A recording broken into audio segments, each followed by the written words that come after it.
আর বোঝার জন্য তোমার মনোযোগ লাগে। তুমি নোট শিট গাইড এগুলো তোমাকে বোঝাতে পারে না, মুখস্থ করতে বলে। বোঝার মাধ্যম হলো পারস্পরিক আলোচনা, যুক্তি তর্ক দিয়ে কথা বলা। অর্থাৎ তুমি হঠাৎ করে মুখস্থ করতে গেলে অথচ ভিতরে কিছু জানো না যে কেন মুখস্থ করতে হবে, কেন পড়তে হবে। তো আমি তোমাদেরকে বারবার অনুরোধ করেছি, তোমরা যদি ক্লাস না করো তাহলে কোনো লাভ নেই। আগে একদিন আমি ক্লাস করেছি বাংলাদেশ বিষয়াবলীর উপরে। যেহেতু তোমাদের এখন হাতের সময় খুব কম, এ কারণে তোমাদের একদিনে অনেকগুলো বিষয় আমি শেষ করার বা বুঝাবার প্রয়াস পাবো। তো সেহেতু যেমন আমি একটু পরে দেখবা তোমরা, আমি একটা স্লাইড নিয়ে আসবো সামনে, সেই স্লাইডের উপরে তোমাদের আলোচনা হবে। আমি আলোচনা করব, করে বুঝাই দিব। আমি তোমাদেরকে নিশ্চিত করতে পারি যদি ক্লাসে মনোযোগ থাকে তাহলে তুমি আগামীকাল সকাল 10টার দিকে যখন ক্লাস রেকর্ডটা পেয়ে যাবে, আমি নিশ্চিত তুমি চাইলে নিজে বানিয়ে লিখতে পারবে। এবং যখন তুমি নিজে বানিয়ে লিখতে পারবে তখন এটা হবে তোমার। তো যে কোনো জিনিসটাই যেখান থেকেই নাও না কেন তোমার করে নিও। অর্থাৎ তোমার মতো করে নিও, তুমি তোমার মতো করেই লিখবে, তুমি আরেকজনের মতো তো লিখবে না। তো যাই আমি আসো তোমাদের আলোচনায় আসি। আমি একটু পরে দেখবো যে তোমরা ক্লাসে কে কে অংশগ্রহণ করেছো। ক্লাসে অংশগ্রহণ যদি রেগুলার থাকে তাহলে তোমাদেরকে আবার বোঝাতে ভালো লাগবে। যারা যোগ দিয়েছো তোমরা যদি মনে করো যে কালকে রেকর্ড দেবে স্যার, কালকে পিডিএফ দেবে বা পিডিএফ দিয়ে দিবে, এটা মনে হয় না তুমি উচিত কাজ করবে। উচিত কাজ করবে। আর যদি আমি যেটা বোঝাতে চেলাম সেটা বোঝাতে নাই পারলাম তোমাকে, তাহলে তোমার এখানে এসেও কোনো লাভ হলো না। আর আমারও কথাগুলো সবার কাছে সমানভাবে পৌঁছাতে পারলাম না।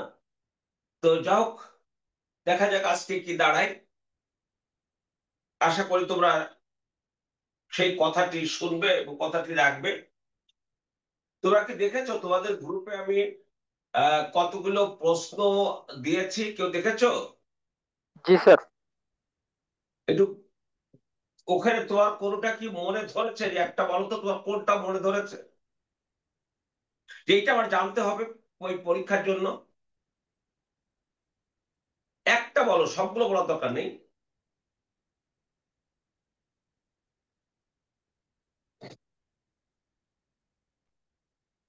এই যে দেখো, আমি যে তোমার একটা জিনিস দিলাম এবং বললাম যে এগুলো বাংলা ইংরেজি রচনা এবং বাংলাদেশ আন্তর্জাতিক বিষয়াবলীতে প্রশ্ন হবার মতো।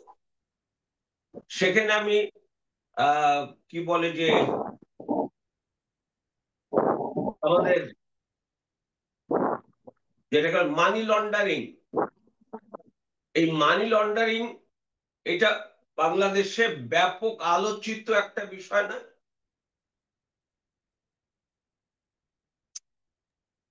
জি স্যার। কি আলোচিত একটা বিষয় তো। জি স্যার। তাহলে এটা সম্পর্কে তোমার ধারণা থাকা দরকার কিনা? জি স্যার, অবশ্যই। এইটা কি আবিধানিক অর্থে কোনো বইয়ে লেখা থাকে না বানাতে হয়? বই বলতে আমি স্যার, গাইড এটা মিন, বানাতে হবে। গাইড গাইড গাইড কোনো বই না, গাইড মিসগাইড করে বেশি। ওখানে বলো তো যে তোমাদের আর কি একটু বলবে যে স্যার এইটা আমার কাছে মনে হয়েছে ইম্পর্টেন্ট।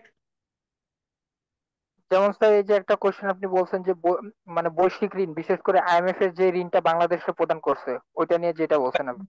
আপনার কাছ থেকে ঋণ নিচ্ছে। আমি আরেকটা বোধহয় দিয়েছি যে আন্তর্জাতিক ঋণ ব্যবস্থাপনা, এটা মনে হচ্ছে দিয়েছি। মানে পৃথিবীতে আন্তর্জাতিক ঋণ প্রবর্তন হলো কিভাবে, সেটা না জেনে তো তুমি বাংলাদেশ ঋণ নিচ্ছে। যেমন গত 2014-24 সালের 5 আগস্ট যখন আওয়ামী লীগ সরকারের পতন হলো, তখন দেখা গেল যে আমরা দেখতেছি, আমরা পেপারে প্রতি দিনই বা প্রতি সপ্তাহে কোনো না কোনো ভাবে তথ্য পাই, তো অনেক কথা বলা হয়েছে। আবার দেখা গেল যে আওয়ামী লীগ আমলে 1 বছরে যতটুকু ঋণ হয়েছে তার চেয়ে অনেক গুণ বেশি ঋণ হয়েছে এই ইউনূস সাহেবের 1 বছরে। তাহলে শেখ হাসিনার যদি সমস্যা হয়ে থাকে এই ঋণ নেওয়া, তাহলে এখন ওনার যিনি ঋণ নিলেন এখন, তার কি, তার সম্পর্কে তো কথা বলা যায়, কিন্তু আমি বলবো না, কারণ আমি যুক্তি দেব। কারণ আমি যুক্তিতে জানি যে এই ঋণটা আমার প্রয়োজন। যারা ঋণ ব্যবস্থা বোঝে না, যারা ক্ষুদ্র হীন মানসিকতা নিয়ে রাজনীতি করে, যারা প্রোপাগান্ডা ছড়াতে চায়, যারা আরেকজনকে হেয় করতে চায় বাট নিজের ভিতরে ব্রাডলি ইমোশনালটা কিছু নাই, তারা ওই সমস্ত কথা বলে ফেলায়। তারা এরকম অনেকে পেয়েছি, আমি যখন জিজ্ঞেস করেছি তখন দেখা গেছে সে একটা কথা বলতে পারে না। এরকম অসংখ্য হয়েছে। তো যাক, তোমরা একটু দেখো, তোমরা যদি না জিজ্ঞেস করো যে, স্যার এরকম একটা পড়বো কিনা, এখন তো তোমরা বলবে, সময় কম তোমাদের। তো যাক, আসো, আজকে আমি তোমাদের কয়টা বিষয় পড়াবো বলেছি? কনসেপচুয়াল ইস্যু, তাই না আজকে? জি স্যার, দুইটা টপিকের কথা বলছিলেন। 2টা টপিক। এই 2টা টপিক সেকশন এ, কনসেপচুয়াল ইস্যুর 1 নাম্বার। তুমি একটু খেয়াল করো, 1 নাম্বারে যেগুলো রয়েছে খুব মনোযোগ দিয়ে দেখতে হবে।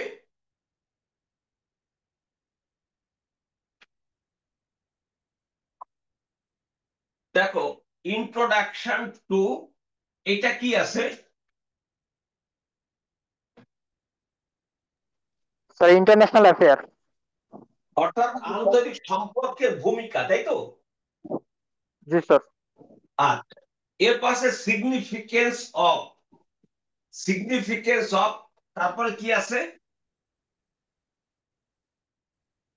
International affairs. আচ্ছা, সিগনিফিকেন্স মানে তাৎপর্য। গুরুত্ব, গুরুত্ব বা তাৎপর্য। তাৎপর্য বলো, গুরুত্ব বলো, অসুবিধা নেই।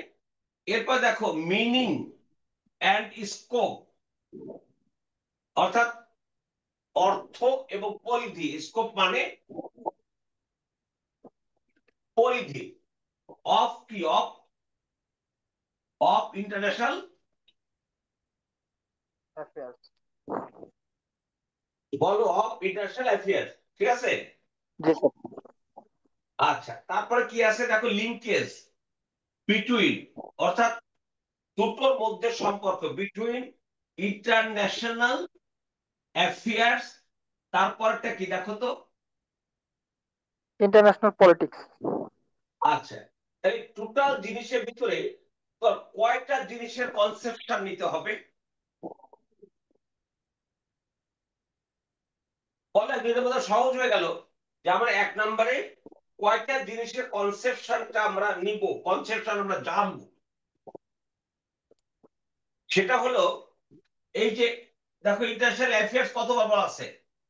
ইন্টারন্যাশনাল অ্যাফেয়ার্স কতবার বলা আছে? এই যে 1 বার, 2 বার, 3 বার, 4 বার। আর ইন্টারন্যাশনাল পলিটিক্স বলা আছে 1 বার। তাহলে দেখো তো এই দুটো কনসেপশন তোমাদের এখানে আসলো কিনা? জি স্যার।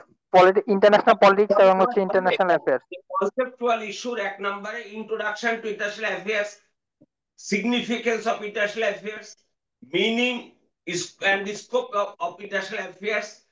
তারপর আসবে linkage between international affairs and international politics. আমি আবার বাংলায় বলি, আন্তর্জাতিক সম্পর্কের ভূমিকা সম্পর্কে তোমাকে ধারণা নিতে হবে। 2, আন্তর্জাতিক সম্পর্কের গুরুত্ব সম্পর্কে ধারণা নিতে হবে বা তাৎপর্য সম্পর্কে ধারণা নিতে হবে। 3, তোমাকে আন্তর্জাতিক সম্পর্কের অর্থ এবং স্কোপ সম্পর্কে, পরিধি সম্পর্কে জানতে হবে।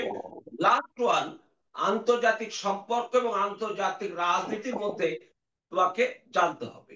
তাহলে এবার আসো, আমি তাহলে বোধহয় এবার আসি আমরা। তাহলে আমরা এখানে দেখো এবার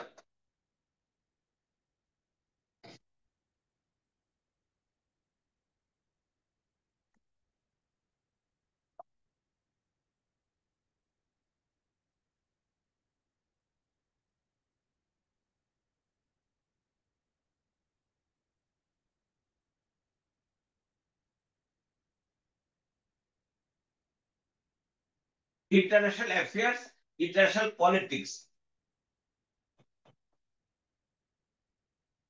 তাহলে এখানে আমরা এই দুটো জিনিসের, এর বাইরে কিছু আছে এক নম্বরে? না স্যার। তাহলে একটু বলো তো, আর একজন একটু বলো যে এক নাম্বার আমরা কি সম্পর্কে ধারণা নেব?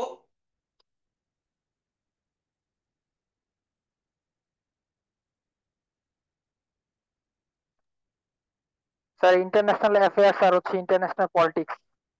আচ্ছা আচ্ছা, এই বিষয়টি পড়ানো হয় কোথায়, কোন সাবজেক্টে?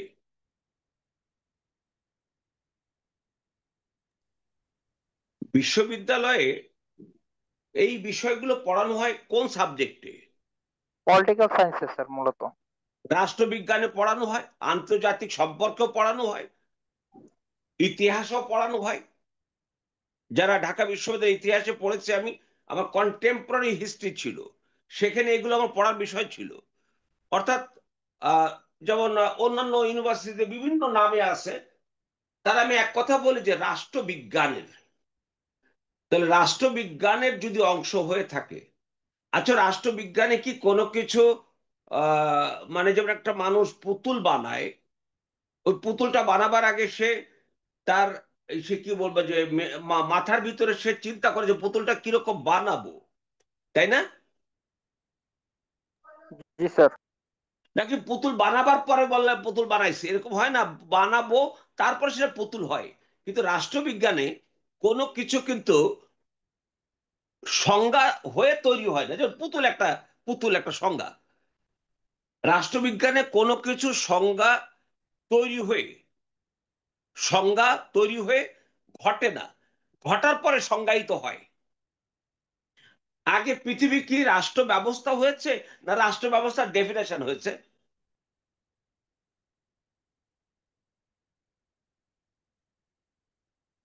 আগে রাষ্ট্র ব্যবস্থা আস্তে আস্তে গড়ে উঠেছে, পরে সেটা ডেফিনেশন দিয়েছে অসংখ্য রাষ্ট্রবিজ্ঞানী, তার সংজ্ঞা দিয়েছে।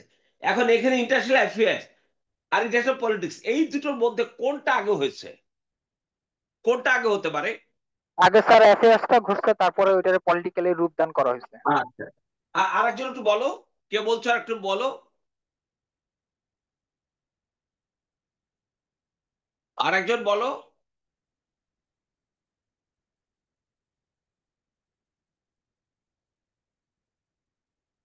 এর ভিতরে কোনটা আগে কোনটা পরে হয়েছে?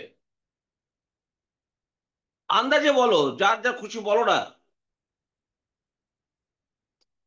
একটু ভুল করো, দেখো একটু পরে আর তার জীবনে ভুলবে না।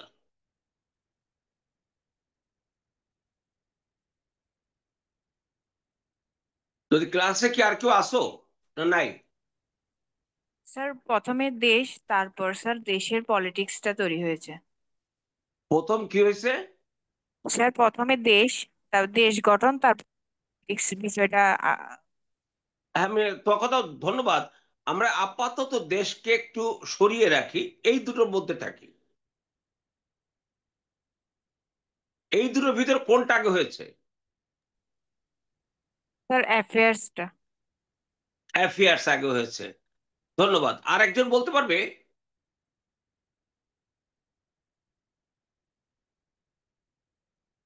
আরেকজন একটু কথা বলবে, দেখি তোমাদের আরেকজনের ধারণা নিয়ে তারপর আমি তোমাদের কাছে যাই।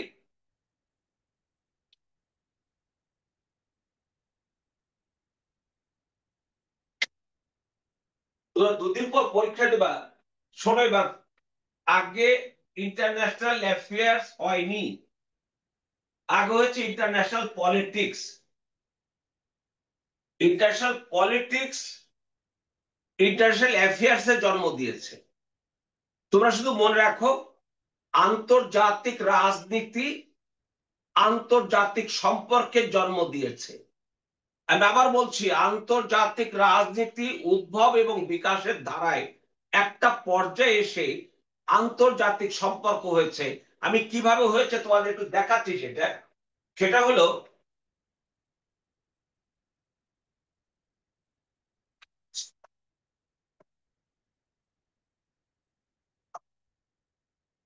বলছিলে, ওই কি বলে যে শক্তি বোধহয় বলছিলে যে এই যে দেশ, আমরা যদি বলি ইন্টার ইন্টার শব্দের অর্থ কি? আন্ত। আচ্ছা, ন্যাশনাল জাতীয়, অর্থাৎ যখন রাষ্ট্র ব্যবস্থা গড়ে উঠেছে, একটা পর্যায়ে একটা রাষ্ট্রের সাথে আর একটা রাষ্ট্রের সাথে অনেক রাষ্ট্রের সম্পর্ক হয়েছে, অর্থাৎ আন্তর্জাতীয় যে সম্পর্কটা গড়ে ওঠে সেটা হলো পলিটিক্স। তাহলে মানে একটা জন বাংলাদেশ, ইন্ডিয়া, এই যে ধরো খেলো না, হল খেলা, ডিপার্টমেন্ট খেলা, ইউনিভার্সিটি খেলা, অর্থাৎ একটা ইউনিভার্সিটি আর একটা ইউনিভার্সিটি খেলা, ঠিক তেমনি ইন্টার মানে ইন্টার কলেজ, এরকম বলো না, জাতীয়। এখন জাতীয়, এরপরে যখন এটা রাজনীতি এসছে, সেটা কিভাবে আমি তোমাদেরকে বোঝাবো এখন। সেটা হলো, তোমরা জানো যে পৃথিবীতে রাষ্ট্র ব্যবস্থাপনার ভিত্তি কখন গড়ে উঠেছে? সেটা হলো ষোলোশো ওয়েস্টফেলিয়া চুক্তির মধ্যে। আটচল্লিশ সালে ওয়েস্টফেলিয়া ওয়েস্টফেলিয়া এটা জার্মানির একটা জায়গার নাম। তোমরা জানো যে 1818 থেকে 1848 পর্যন্ত 30 বছর ব্যাপী ইউরোপে যুদ্ধ হয়েছিল। এই যুদ্ধের সাথে ক্যাথলিক প্রোটেস্ট্যান্ট একটা বিষয় ছিল। এই যুদ্ধটা শেষ হয়েছিল 1848 সালে জার্মানির ওয়েস্টফেলিয়াতে একটা চুক্তির মাধ্যমে। ওয়েস্টফেলিয়া জায়গাটা কোথায়? জার্মানিতে স্যার।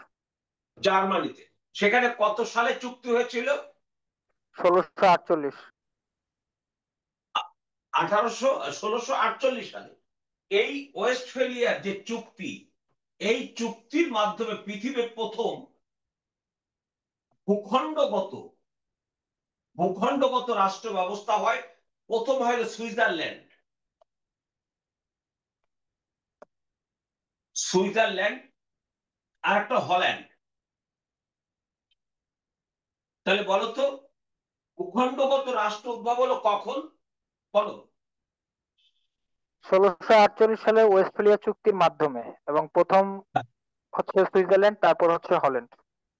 আচ্ছা, এখন আসো, আমরা যদি দেখি এখানে তো ভূখণ্ডগত। এখন কি রাষ্ট্রের সংজ্ঞা দিতে গেলে আমরা শুধু ভূখণ্ড থাকলেই রাষ্ট্র হয়ে যাবে এটা বলি? না স্যার। না, জনসমষ্টি লাগবে, সরকার লাগবে, সার্বভৌমত্ব লাগবে, এগুলো বলি না? জি স্যার। তার মানে রাষ্ট্র যখন হয়েছে তখনই কি রাষ্ট্রের সংজ্ঞা হয়ে গেছে? মানে সংজ্ঞা হয়ে কি তৈরি হয়েছিল, নাকি তৈরি হওয়ার পর সংজ্ঞা হয়েছে আস্তে আস্তে আস্তে আস্তে? অনেক তৈরি হওয়ার পরে বিলম্বে সংজ্ঞা কোনো কেউ হয়েছে। রাষ্ট্রবিজ্ঞানের সংজ্ঞা দিতে পারবে? তাহলে যে দাঁড়াচ্ছে প্রথম দুটো রাষ্ট্র হলো। এখন এর পরে আসো, আমরা চলে যাব এখানে কনসেপচুয়াল ইস্যু, আর একটা জায়গায় এখানে আসবে সঙ্গত কারণে। সেটা হলো, আমরা 1648 সালে কথা বলছি, তখন অলরেডি উপনিবেশ গড়ে উঠেছে, তাই না? জি স্যার। আচ্ছা, উপনিবেশ গড়ে উঠেছে কখন এবং কিভাবে, আমি খুব সংক্ষেপে বলছি। তোমাদের ওই সে ন্যাশনালিজম, ইম্পারিয়ালিজম, কলোনিয়ালিজম, ওখানে যে আমি বিস্তারিত কথা বলবো। উপনিবেশ গড়ে উঠেছে ইউরোপীয়দের ভারতে আসার নৌপথ আবিষ্কারের আকাঙ্ক্ষার ফলস্বরূপ। আমি আবার বলছি, পৃথিবীতে উপনিবেশ গড়ে উঠেছে ভারতে আসার নৌপথ আবিষ্কারের ইউরোপীয়দের আকাঙ্ক্ষার ফল হিসেবে। কিভাবে? আমি অনেক কথা এখন বলতে পারবো না, যেহেতু সময় আমার এখানে এইদিকে দিতে হবে। মনে রাখবে যে স্যার বলেছেন যে এই বিষয়টি আরো বিস্তারিত আলোচনা আছে আমার জাতীয়তাবাদে, উপনিবেশবাদ, সাম্রাজ্যবাদ, নব্য উপনিবেশবাদ, এগুলো এক একটা কনসেপশন, এগুলো আমি তখন শিখাবো।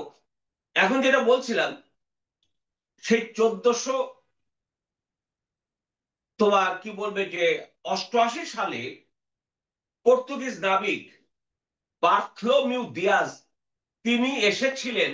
তখন তো সুয়েজ খাল ছিল না, সেহেতু পর্তুগাল এবং এদিকে যে জিব্রাল্টার প্রণালী, সেই জিব্রাল্টার প্রণালী এভাবে দিয়ে সে এভাবে এসে যখন এখানে আসলো, এভাবে এসে যখন এখানে আসলো, যে দক্ষিণ আফ্রিকার সর্বদক্ষিণে বিন্দু, ওখানে আসলে তিনি মনে করেছিলেন তিনি ভারত আবিষ্কার করতে পারবেন। এই জন্য উনি এই জায়গার নাম কি দিছিল জানো? এটাকে বলে অন্তরীপ, কেপ। কেপ ডিক হোপ স্যার, উত্তম আশা অন্তরীপ।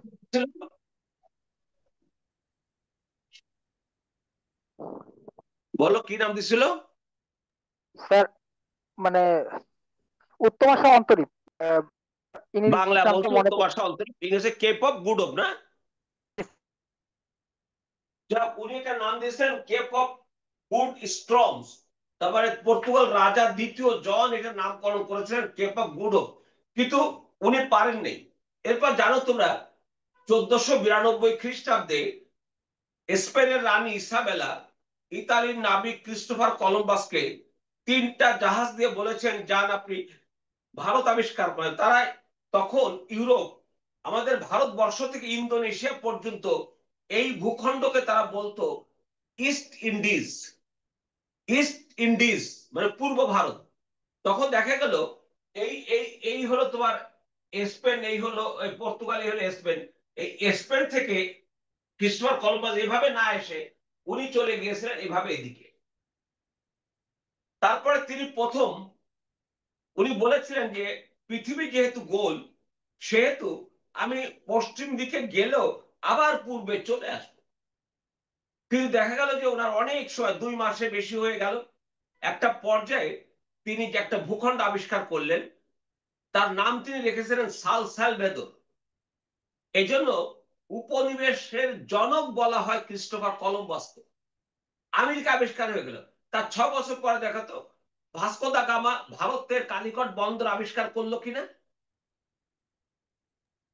জি স্যার। এভাবেই ভারত আবিষ্কার হয়ে গেল। ভারত আবিষ্কারের মধ্য দিয়ে আফ্রিকা আবিষ্কার হয়ে গেল। তারপর আস্তে আস্তে আস্তে অস্ট্রেলিয়া, নিউজিল্যান্ড আবিষ্কার হয়ে গেল। এভাবে দক্ষিণ আমেরিকা আবিষ্কার হয়ে গেল। এভাবে সারা পৃথিবীর সব জায়গাটা, মানে পুরো দক্ষিণ আফ্রিকা, আমি উত্তর দক্ষিণ আমেরিকা, পুরো আফ্রিকা এবং এশিয়ার যত সামান্য কিছুটা ছাড়া প্রায় সবই, এবং অস্ট্রেলিয়া, নিউজিল্যান্ড সহ ওই সমস্ত ভূখণ্ড দেখো তো, ইউরোপের গুটি কয়েক এবং একটা পর্যায়ে এশিয়ার কি বল তুরস্ক, এই সাম্রাজ্যবাদী জাতিগুলো দখলে ছিল কিনা? জি স্যার ছিল। এই সাম্রাজ্যবাদী জাতিগুলো থেকে প্রথম স্বাধীন রাষ্ট্র হলো আমেরিকা। তোমরা জানো যে 1775 সালে যুদ্ধটা শুরু হয়। 1776 সালে 4 জুলাই টমাস জেফারসন স্বাধীনতা ঘোষণা করেন। তারপর 1781 সালে ফরাসি এবং আমেরিকার যৌথ বাহিনীর কাছে ব্রিটিশ বাহিনী আত্মসমর্পণ করলে যুদ্ধ শেষ হয়।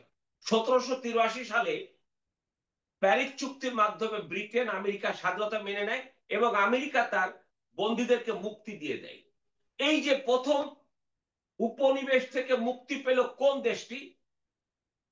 আমেরিকা। সেই আমেরিকার সংবিধান পৃথিবীর প্রথম সংবিধান। আমি জি এখন স্যার। পার্টিকুলার ওখানে যাচ্ছি না। তাহলে আমেরিকার সংবিধান যে পৃথিবীর প্রথম সংবিধান, তাহলে আমেরিকা রাষ্ট্র না হলে কি সংবিধান হতো? না স্যার। তারপর দেখো তো ঊনবিংশ শতাব্দীতে দক্ষিণ আমেরিকার জাতিগুলো স্বাধীন হয়েছে কিনা, স্বাধীন হওয়ার পরে কিছু কিছু স্বাধীন রাষ্ট্র হচ্ছে কিনা। আস্তে আস্তে দ্বিতীয় বিশ্বযুদ্ধের পর তোমরা জানো যে দ্বিতীয় বিশ্বযুদ্ধ যখন শুরু হয় তখনই আটলান্টিক চার্টারে মার্কিন প্রেসিডেন্ট রুজভেল্ট এবং ব্রিটিশ প্রধানমন্ত্রী উইনস্টন চার্চিল তার 8 দফা চুক্তির দাবির মধ্যে সে ঘোষণার মধ্যে বলেছিলেন জাতিগুলোর আত্মনিয়ন্ত্রণাধিকার দিতে হবে যারা চায়। তো এশিয়া আফ্রিকার জাতিগুলো দেখো তো দ্বিতীয় বিশ্বযুদ্ধের পর স্বাধীন হয়েছে কিনা। জি স্যার। এইভাবে রাষ্ট্র ব্যবস্থা বিকশিত হয়েছে। এখন রাষ্ট্র ব্যবস্থা যখন বিকশিত হয়েছে তখন রাষ্ট্রের সাথে রাষ্ট্রের সম্পর্ক বিকশিত হয়নি। জি স্যার, হয়েছে। আচ্ছা এইবার আসো, এই যে রাষ্ট্রের সাথে রাষ্ট্রের সম্পর্ক যে বিকশিত হলো একেবারে সর্বশেষ, এইবার আসো যে আন্তর্জাতিক সম্পর্কটা কিভাবে গড়ে ওঠে, তোমার আন্তর্জাতিক সম্পর্ক গড়ে তুলো। তোমরা যদি খেয়াল করো,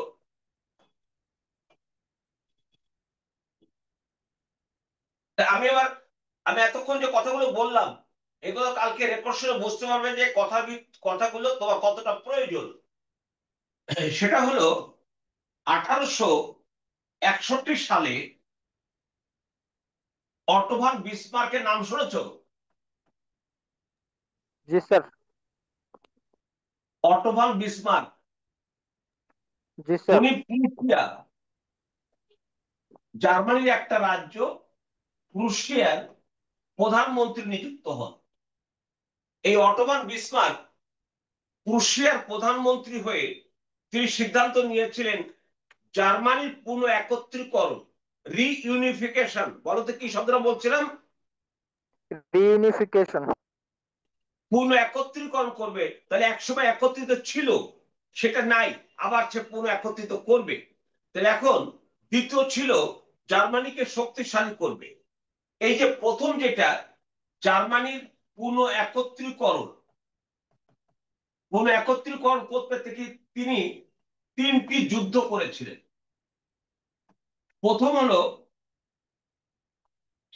1864 সালে ডেনমার্কের সাথে।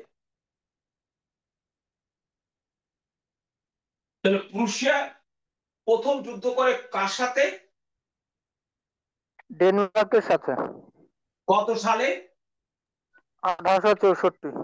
এবার দ্বিতীয় হলো 1866 সালে তিনি যুদ্ধ করেন অস্ট্রিয়ার সাথে। দ্বিতীয় যুদ্ধ কখন কার সাথে হয়? 1866 সালে অস্ট্রিয়ার সাথে। এবং তিনি তৃতীয় যুদ্ধ করেন 1870 সালে ফ্রান্সের সাথে। এই যে তিনটা যুদ্ধ, এই তিনটা যুদ্ধ করার মধ্য দিয়ে অটোমান বিসমার্ক জার্মানিকে এক করে ফেলতে পারেন। এভাবেই 1871 সালে আধুনিক জার্মানি, আজকে যে জার্মানি, সেই আধুনিক জার্মানির যাত্রা শুরু হলো 1871 সালে। এবং এই অটোমান বিসমার্ক হলেন জার্মানির প্রথম চ্যান্সেলর। তিনি জার্মান জাতির জনক। এবং ওই সময় সম্রাট বলা হয় কাইজার, ওদের ভাষায় কাইজার প্রথম উইলিয়াম প্রথম সম্রাট হন।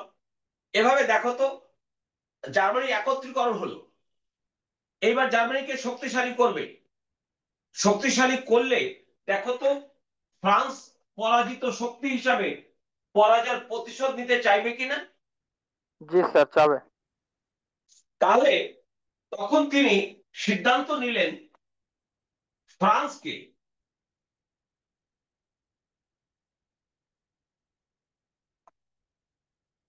ফ্রান্সকে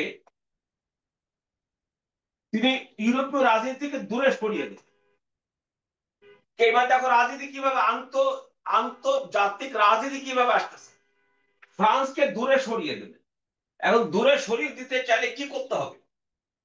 তখন তিনি বিশ্ব ইতিহাসে প্রথম করলেন শক্তি জোট,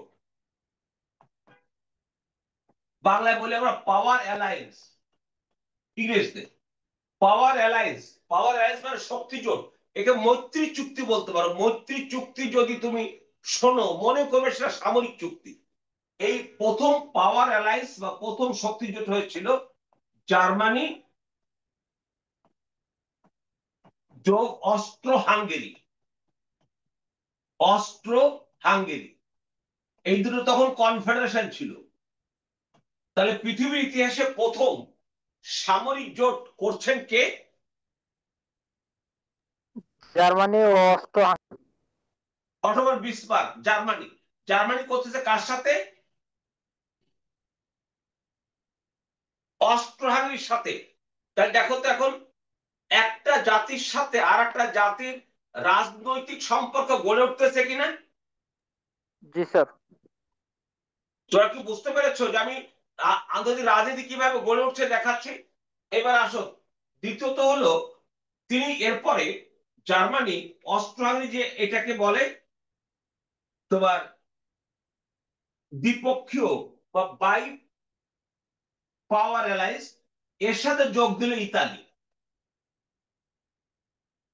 এখন খেয়াল করো এই সামরিক জোটের প্রধান কথা হলো যদি আমাদের দুইটা দেশের মধ্যে যে চুক্তি কেউ যদি তৃতীয় পক্ষ দ্বারা আক্রান্ত হই, ধরে নেওয়া হবে আমরা দুজনই আক্রান্ত হয়েছি এবং একসাথে আমরা প্রতিরোধ করব, প্রতিহত করব। দেখো তো এইরকম কন্ডিশনে যখন জার্মানি অস্ট্রো হাঙ্গেরি তার সাথে মিলল ইতালির ট্রায়াঙ্গেল পাওয়ার অ্যালায়েন্স, এরকম বাস্তবতায় ফ্রান্স কি কখনোই জার্মানিকে আক্রমণ করতে সাহস পাবে? না স্যার। কেন সাহস পাবে না? কারণ ফ্রান্স আক্রমণ করলেই জার্মানির পক্ষে যুদ্ধ করবে জার্মানি, অস্ট্রো হাঙ্গেরি এবং ইতালি। সো ফ্রান্স কোনোভাবে সেই যুদ্ধে জি পারবে না। জি তাহলে স্যার। দেখো তো পলিটিক্স হচ্ছে কিনা, পলিটিক্স আসতেছে কিনা। জি স্যার। মনে যদি শোনা যাবে আন্তর্জাতিক রাজনীতির কিভাবে হচ্ছে, যে একটা জাতির সাথে একটা জাতির রাজনৈতিক সম্পর্ক হচ্ছে। এরপরে একটা পর্যায়ে তোমার কি বলবো যে এই অটোমান বিসমার্ক, জার্মানির কাইজার, অস্ট্রো হাঙ্গেরির সম্রাট আর রাশিয়ার জার, এই যে এই তিন, দেখো খেয়াল করে একটা হচ্ছে তোমার রাশিয়া, এর হলো জার বা সম্রাট, জার্মানি সে হলো কাইজার,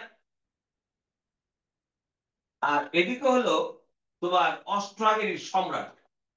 এই তিন সম্রাটের সংঘ, লিগ করলো। তাহলে প্রকারান্তরে দেখো তো জার্মানির সাথে অস্ট্রো হাঙ্গেরি, ইতালি, রাশিয়া একসাথে আছে কিনা? জি স্যার আসছে। এরকম একটা অবস্থায় কি ফ্রান্স কোনোভাবে সাহস পাবে জার্মানিকে আক্রমণ করতে? না স্যার। তাহলে এখানে কি একাধিক জাতির মধ্যে আন্তঃসম্পর্ক গড়ে উঠছে কিনা? জি স্যার গড়ে উঠতেছে। সত্যি কি খেয়াল করছো?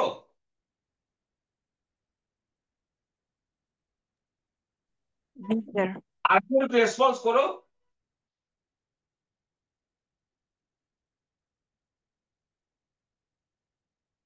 তোমরা বুঝলে লেখাটা ছোট করতে পারবে, আর যদি না বুঝলে লেখা ছোট করতে পারবে না। স্যার বুঝতে পারছি। কে বলছো কথাটা? স্যার সুজন। সূর্য ছাড়া কি আর কেউ ক্লাসে নাই? আছে আর কেউ আছে?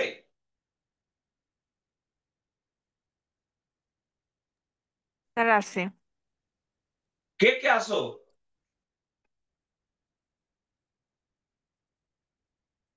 আমার মনে হচ্ছে তোমাদেরকে আমার এই তোমাদের সময় নষ্ট করা বোধহয় উচিত হবে না আমার। তোমরা না কি স্যার মনে আমরা করেছো আছি তো আমি স্যার। জানি না। তোমাদেরকে বেশ কয়েকজন যেমন আহ্বান জানিয়েছো, রিকোয়েস্ট করেছো, তখন আমি বললাম না তোমাদেরকে এমন একজন প্রথমেই বলেছিল স্যার আমরা টাকা দেবো। আমি বলি, না তোমার টাকা দিও না, কারণ টাকা দিলে আমি টাকা বললে ছাত্র আসবে না। একটু যদি সহযোগিতা করতে চাই তারা সহযোগিতা নিতে আসবে। কিন্তু তোরা আসছো, অনেকে আসছো, টাকা বললে এরা তো অনেক কম আসতো। তো এই জন্য টাকার কথা বলিনি। আর তোমাদের জন্য আমি 50-এর বিশেষ রিটেন ফ্রি দিয়ে দিছি। প্রিলিমিনারি শুধু ভর্তি হবে, একটা বই পাবে বা রিটেন ফ্রি পাবে। তো যাও, এই হলো বিষয়। এখন আসলে যারা অংশ নিয়ে, তারা যদি ক্লাসে অংশ না নাও না, পড়াতে ভালো লাগে না। তখন মনে হয় যে তুমি কেন অংশ নিলে, যে কজন অংশ নিলে তাকেই পড়াতাম আমি, তারা ক্লাসে আসবে, পড়াবো, না আসলে পড়াবো না কাউকে। যা বলতে পারছি বিষয়টি, বারবার তোমাদের দেখো, আবার তোমাদের পেজে লেখা দেখো, পেজে একটু দেখো খেয়াল করে, বারবার বারবার আমি বলছি ক্লাসে সবাইকে অংশ নিতে হবে। ক্লাসে এই যে আমি স্লাইড দিয়ে পড়াচ্ছি, তোমাদের বুঝতে সহজ হচ্ছে না? জি স্যার। আচ্ছা যাক, তারপর আমি একটু ছেড়ে দিই। এবার আসো, সেটা হলো জার্মানির প্রথম সম্রাট বা কাইজার ছিলেন প্রথম উইলিয়াম। প্রথম উইলিয়াম, এই প্রথম উইলিয়াম 1888 সালে মারা যান। মারা গেলে তার পুত্র দ্বিতীয় উইলিয়াম কাইজার হলেন। এই দ্বিতীয় উইলিয়াম কাইজার হয়ে বললেন তিনি সাম্রাজ্য বিস্তার করবেন। এই সাম্রাজ্য বিস্তার করবেন কোথায়? আফ্রিকায়। আফ্রিকায় আবার কার কার জায়গা দখল করবেন? ফ্রান্সে। তাহলে দেখো তো, ফ্রান্স এখন আরো বিপদে পড়ে গেল না? জি স্যার। মানে প্রথম, জার্মানির প্রথম কাইজার বা প্রথম সম্রাট, প্রথম উইলিয়াম, তিনি মারা গেলেন 1888 সালে। মারা গেলে তার ছেলে দ্বিতীয় উইলিয়াম কাইজার হলেন। তিনি বললেন আমি সাম্রাজ্য বিস্তার করবো কোথায়? আফ্রিকায়, ফরাসি উপনিবেশ। তখন রাশিয়া বলল যে তুমি আফ্রিকায় ফরাসি উপনিবেশ দখল করতে যাবা, আমাদেরকে নিয়ে তুমি ঐক্য গড়েছো, তার মানেটা হলো তুমি ওই যাবা হলো জায়গা দখল করতে, ইতিহাস দোষ দেবে আমাদের যে তোমরা ছিলা বিদায়। তখন জার্মানির সাথে রাশিয়া সম্পর্ক ছিন্ন করে চলে আসে। তাহলে জার্মানির সাথে সম্পর্ক ছিন্ন করলো কে? Sir Russia. রাশিয়া। তাহলে এখন ইকুয়েশনটা কি হবে? দেখো তো, রাশিয়ার সাথে এখন ফ্রান্স যোগ দেবে কিনা? জি স্যার। এতদিন বিচ্ছিন্ন ফ্রান্স, রাশিয়া ইউক্রেনের সাথে যোগ দিল ব্রিটেন। এই যে রাশিয়ার সাথে ব্রিটেন ফ্রান্স যোগ দিল, এটা হয়ে গেল কাউন্টার পাওয়ার অ্যালায়েন্স। আর জার্মানির নেতৃত্বে ছিল পাওয়ার অ্যালায়েন্স, আর রাশিয়ার নেতৃত্ব হয়ে গেল পাল্টা শক্তি জোট। এই যে পাল্টা শক্তি জোট, দেখো তো 1914 সালে জুলাই মাসের 28 তারিখে যে যুদ্ধটা শুরু হয়েছিল, সেই যুদ্ধ ঘোষণা করেছিল অস্ট্রো হাঙ্গেরি সার্বিয়ার বিরুদ্ধে। কিন্তু আমরা কি দেখলাম? জার্মানি চলে গেল অস্ট্রো হাঙ্গেরির পক্ষে, রাশিয়া এবং তার যে অ্যালায়েন্স তারা চলে গেল ফ্রান্স দেশের পক্ষে, সার্বিয়ার পক্ষে। তাহলে প্রথম বিশ্বযুদ্ধে যুদ্ধের ঘটনা ছিল সার্বিয়া, কি বলে, বসনিয়া হার্জেগোভিনাকে নিয়ে সার্বিয়া ভার্সেস অস্ট্রো হাঙ্গেরি। 1914 সালে সে ঘটনা, আমি যাচ্ছি না। 1914 সালে ওই অস্ট্রো হাঙ্গেরির যুবরাজকে হত্যা করা হলো। তখন অস্ট্রো হাঙ্গেরি বাধ্য হলো যুদ্ধ ঘোষণা করতে। যুদ্ধটা কি অস্ট্রো হাঙ্গেরি এবং সার্বিয়ার মধ্যে হয়েছিল, না স্যার। নাকি আরো অনেক জাতি সেখানে আসছিল, অনেকে আসছিল? এখন দেখো, ওই যে জার্মানির নেতৃত্বে আমি যদি এরকম দেখি, একটা পাওয়ার অ্যালায়েন্স, এটা জার্মানি, এটা রাশিয়া। আচ্ছা দেখো তো, এটা কি ব্যালেন্স? ব্যালেন্স আছে পাওয়ার অ্যালায়েন্সের ক্ষেত্রে? একটা সো ব্যালেন্স নেই। যখন রাশিয়া, ফ্রান্স, ব্রিটেন পাওয়ার অ্যালায়েন্স করলো, তখন দেখো তো ব্যালেন্স হয়ে গেল কিনা? জি স্যার। এই ব্যালেন্স অফ পাওয়ার তোমাদের কনসেপচুয়াল ইস্যুতে আছে, ব্যালেন্স অফ পাওয়ার পড়তে হবে। সেখানে এই কথাগুলো তোমাকে বলতে হবে ব্যালেন্স অফ পাওয়ার যখন পড়বে, যে কিভাবে ইউরোপে অটোমান বিসমার্কের নেতৃত্বে পাওয়ার অ্যালায়েন্স, পরবর্তী সময় রাশিয়ার নেতৃত্বে কাউন্টার পাওয়ার অ্যালায়েন্স, এর মধ্য দিয়ে ইউরোপে ব্যালেন্স অফ পাওয়ারের উদ্ভব হয়েছে। এর আগে কিন্তু আমরা ব্যালেন্স অফ পাওয়ার শব্দটা জানবো না, ওখান থেকে জানবো। তো যাই হোক, এবার দেখো, 1914 সালে যে যুদ্ধ শুরু হলো, 1914 সালে যে যুদ্ধ শুরু হলো, দেখো তো সেই যুদ্ধের ফলাফল 1919 সালে লিগ অফ নেশনসের জন্ম কিনা। জি স্যার। এবার আসো,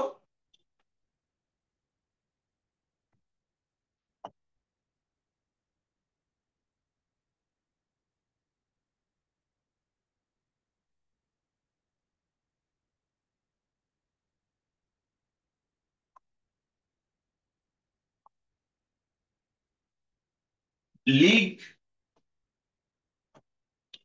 of Nations, league of Nations এটা 1919 সালে প্রতিষ্ঠা হলো। এই লিগ অফ নেশনস হলো বিশ্বের প্রথম বিশ্ব ব্যবস্থা, প্রথম আন্তর্জাতিক অ্যাফেয়ার্স। তাহলে দেখো তো, আন্তর্জাতিক সম্পর্ক আর আন্তর্জাতিক রাজনীতির মধ্যে পার্থক্য জিজ্ঞেস করেছে। এক কথা বলি, আন্তর্জাতিক রাজনীতি নিজেদের রাষ্ট্রীয় স্বার্থ দেখে, আন্তর্জাতিক সম্পর্ক বা অ্যাফেয়ার্স সমগ্র বিশ্বের জাতিগুলোর স্বার্থ দেখে। এর প্রথম প্রকাশটা হচ্ছে লিগ অফ নেশনস।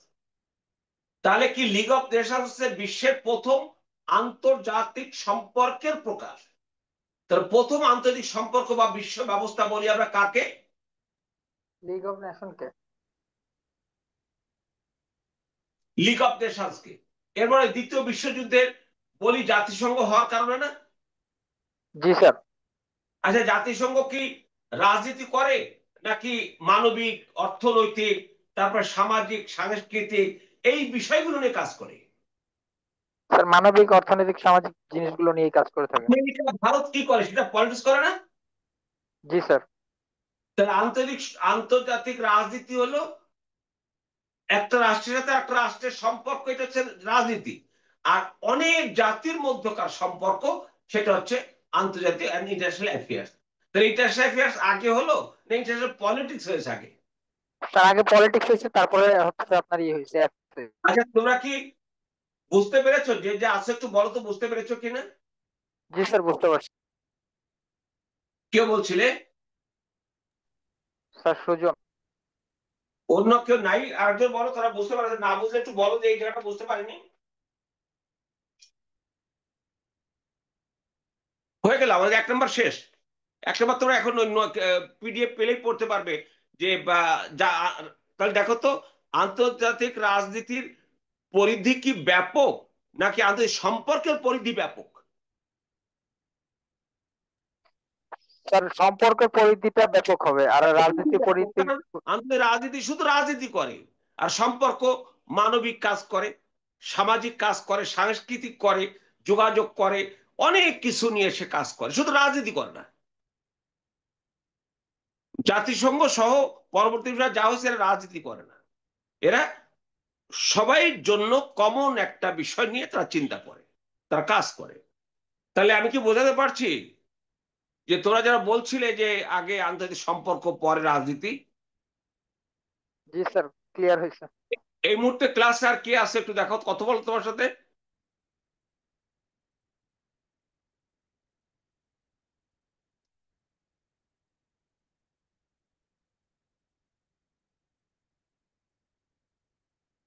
আর কি আসে? আর কে কেউ আসে? স্যার আপাতত তো 4 জন দেখাচ্ছে। হ্যাঁ, স্যার আপনি ছাড়া আর হচ্ছে এফ আহমেদ ছাড়া আর 2 জন আছে। মানে ক্লাস করছো এরকম আর কে আছে? যেমন আমার যে এই কাজটা হেল্প করে সেও ওটা দেখে। ও আচ্ছা, তাহলে স্যার 2 জন আছে। আপনি একটু কথা বলেন আরেকজন যিনি আছেন। একটু কথা বলো। এরপর যদি তোমরা, আমি কালকে বলে দেবো যে তোমরা অংশগ্রহণ করো, তাহলে আমি ক্লাস নেব, না হলে ক্লাস নেব না। কারণ কষ্ট করব, কষ্ট করাটা যদি আনন্দময় না হয়, একটু উৎসব উৎসব বলে না হয়, অংশগ্রহণমূলক না হয়, তাহলে এইটা নিয়ে লাভটা কি আমার? আমি তো এখানে তোমাদের জন্য যে পরিমাণ খাটাখাটি করছি, অনেক যেগুলো নোট তৈরি করতেছি, তারপরে শর্ট নোট তৈরি করতেছি, যাতে তোমরা কমন পাও। তারপর যদি তোমরা যদি কথাই না বলো, তো যদি বুঝলে কি বুঝলে না, সে যদি আমি না জানি তাহলে আমি বুঝবো কিভাবে? এখন আমি কিভাবে 2 নম্বরে যাবো? 1 নম্বরটা বুঝলা কিনা? স্যার 1 নম্বরে কনসেপ্ট ক্লিয়ার হয়েছে। হ্যাঁ, কনসেপ্ট ক্লিয়ার হয়েছে। কালকে তুমি রেকর্ডটা পেলে কালকে সকালে পিডিএফটা দিয়ে দিব। সকালে পিডিএফ রেকর্ড দিয়ে দিব। তো তুমি ক্লাসে তুমি না, তুমি তোমার ইন্টারনেট ইমেলটা পাঠিয়ে দাও। ইমেল অ্যাড্রেসটা পাঠিয়ে দাও, তোমাকেই দিব শুধু। যারা অংশগ্রহণ করেনি তাদেরকে আমি দেবো না। জি স্যার। কারণ এটা কোন ধরনের কথা যে তোমরা আমি কষ্ট করব অথচ তোমরা কেউ ক্লাসে অংশ নেবে না? স্যার বুঝতেছি স্যার। স্যার না, এটা একটু ওরা মনে প্রথম প্রথম। করতেছে যে স্যার তো ক্লাসে রেকর্ড দিয়ে দিবে, পিডিএফ দিয়ে দিবে, কিন্তু আমি মনে করছি না তাদের কোনো লাভ হবে। আমি যখন তোমার উন্নয়নশীল বাংলাদেশ দেখাবো তখন একটা একটা স্লাইড দেখে যে কথাগুলো বলবো, সেই কথাগুলো তুমি 2 বার শুনলে লিখে আসতে পারবে। আমি এমন চাই যে তুমি লিখে আসো পরীক্ষার হলে, মুখস্থ করার দরকার নেই। আর মুখস্থ করতে না হলে আমার সাথে গল্প করতেই হবে, আমার কথাগুলো শুনতে হবে। না বুঝলে বলতে হবে স্যার এটা বুঝি নাই, আমার কথা কি অস্পষ্ট? না স্যার, ক্লিয়ার বুঝে যাচ্ছে স্যার। তো সেক্ষেত্রে আহ, আমি চেষ্টা করব, বাট তোমরা নিতে চাবে না, এটা তো হয় না। আর তোরা যখন বলেছো তখন আমি দেখলাম যে আমি বিজ্ঞাপনে আহ্বান করি, তারপর যোগ দিয়েছো অনেকজন, 40-50 জন যোগ দিয়েছো। যদি 2 জন থাকো ক্লাসে, এটা তো মর্মান্তিক ব্যাপার। তো আমি তোমাদের কাছে ক্ষমা চাচ্ছি। সেটা হলো যে কালকে দেখি সবার সাথে তোমরা একটু লিখে দাও, যদি ক্লাস করার জন্য ইন্টারেস্টেড হয় তাহলে আমি ক্লাস করাবো, আর যদি ইন্টারেস্টেড না হয় তাহলে খামাখা এত কষ্ট করে আমার লাভ নেই। আমার যদি তোমাকে সন্তুষ্ট দিতে না পারলাম, পরীক্ষার হল থেকে বেরিয়ে যদি তুমি বাংলায় না বলতে পারো যে স্যার রচনা কমন পেয়েছি, ইন্টারস্যাফেটস এর ক্লাসে যদি পরীক্ষা দিয়ে যদি না বলো যে স্যারের প্রশ্ন উত্তরগুলো সব কমন এসছে, তাহলে আমার লাভটা কি হলো? তোমাদের ওইটা হলে যা হতো সেটা হলো যে তোমরা হয়তো তোমাদের আত্মীয় স্বজন, ছোট ভাই বোনদেরকে বলতা যে স্যার এখানে ক্লাস করো, সেটা হয়তো আমার অন্য দিক থেকে একটু পোষাতো। তো যাক, ওইগুলো বলে আর লাভ নেই। তো ঠিক আছে, কালকে সকালে তোমাদের পিডিএফটা দিয়ে দিব, বুঝছো? তাহলে তোমাদের একজনই আসতে হবে ক্লাসে, না? না স্যার, 2 জন আছে স্যার। স্যার আসছি আরেকজন কে, স্যার। নাম বলো একটু। ও, আরেকজন কে? স্যার সুপ্তি। হ্যাঁ, সুপ্তি স্যার। সুপ্তি, তুমি কি কথা শুনেছো আমার? জি স্যার। হ্যাঁ, শুনেছো? জি স্যার। আমি তো কথা বুঝতেছি না, আবার জোরে বলো। জি স্যার। স্যার বুঝতেছিলাম স্যার। আচ্ছা, বুঝতেছিলে? তুমি কি বুঝতে পেরেছো আমি যে যে পলিটিক্স এর মধ্য দিয়ে সম্পর্ক গড়ে উঠলো কিভাবে? জি স্যার। স্যার আমি ক্লাসের পর আবার একটু পড়লে জিনিসটা ভালোভাবে আমি বুঝে নেবো স্যার। আচ্ছা, আর একবার মানে আমরা কোন জায়গাটা শুনতে চাও? তুমি কি মনোযোগ দিয়ে শোনোনি এতক্ষণ? স্যার শুনছি স্যার। স্যার আমি একটু ওই বলো কোন জায়গাটা, ইন্টারন্যাশনাল একটু একবার বলবো তো, কম। আমি বলবো, অসুবিধা নেই, বলো। স্যার আমি একটু কম বুঝি তো ইন্টারন্যাশনালটা। আহ, প্রথম প্রথম একটু কঠিন লাগতেছে। আচ্ছা, এই কঠিন লাগাটাকে একটা দুটো দুটো ক্লাস হয়ে গেলেই তোমার কাছে সহজ হয়ে যাবে। আমি যেটা আজকে জি স্যার। বুঝালাম সেটা হলো আন্তর্জাতিক রাজনীতি আগে হয়েছে, সেটা কিভাবে হয়েছে, জার্মানি প্রুশিয়ার নেতৃত্বে কিভাবে হয়েছে।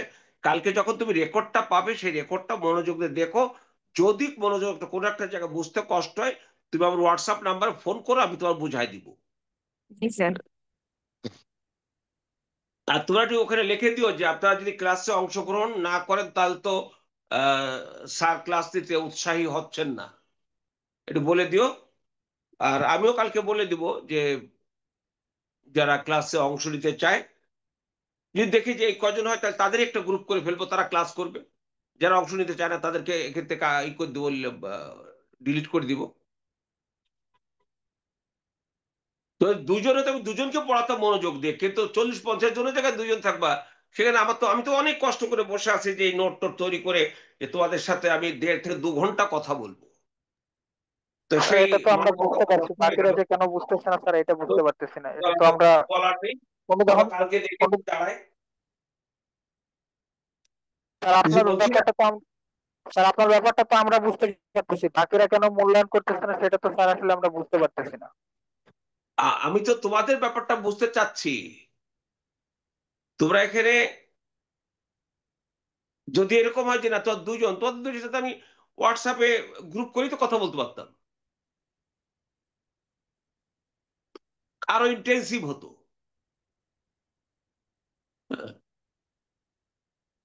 ভাই নতুন তো যারা জয়েন হয়েছেন একটু স্যারের সাথে কথা বললেন, স্যার যদি কোনো কিছু জিজ্ঞাসা করে মানে যাতে স্যার বুঝতে পারে আপনারা ক্লাসে অ্যাক্টিভ আছেন, কারণ আপনারা যদি অ্যাক্টিভ না থাকেন তাহলে স্যার আসলে ক্লাস নিতে উৎসাহিত হইতে পারবে না। এটা যে কারো ক্ষেত্রে, আপনিও যদি ক্লাস নিতেন আচ্ছা, আপনার এখানে ব্যাপারটাও বিষয় করো, এরকম আমি হতো। আমি কিন্তু বারবার যেটা বলতেছি সেটা তোমাদের জিজ্ঞেস করতেছি, তোমরা বুঝলা কিনা। যদি বুঝে থাকো তাহলে তো আমি বুঝলাম যে না ওরা বুঝেছে। আবার তোমাকে আরেকজনকে বলতে বললাম, ওই 3-4 জন বললে হয় কি, ওই 3-4 বার শোনা হয়ে গেল, ওইটাই হয়ে গেল। কারণ সাধারণ জ্ঞান গল্প, গল্প এবং গল্প, এই গল্পের মধ্য দিয়ে তথ্য এবং তত্ত্বের সমন্বয়ে গল্প হতে হয়। আমি যে কথাগুলো বলেছি তোমাদের কি মনে হচ্ছে বইয়ের কোনো ভাষা বলেছি আমি? না স্যার, এগুলো তো হচ্ছে নর্মালি আমরা প্র্যাকটিক্যালি বুঝে ফেলছি যে আসলে কিভাবে ইন্টারন্যাশনাল পলিটিক্স আর হচ্ছে না, আপনার আরো ইন্টারন্যাশনাল মজার বিষয় ছিল পরে, যেটা আমার তোরা দেখতে পাচ্ছে। দেখা যাক আগামী যদি তোরা অংশগ্রহণ করো তখন ওগুলো সব পড়িয়ে দেব, কালকে ওদেরকে বলবো। তবে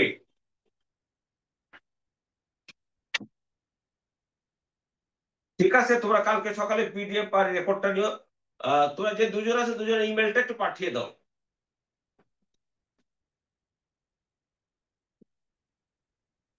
ওই গ্রুপে একটু ইমেলটা পাঠিয়ে দাও, সুজন আর সুপ্তি।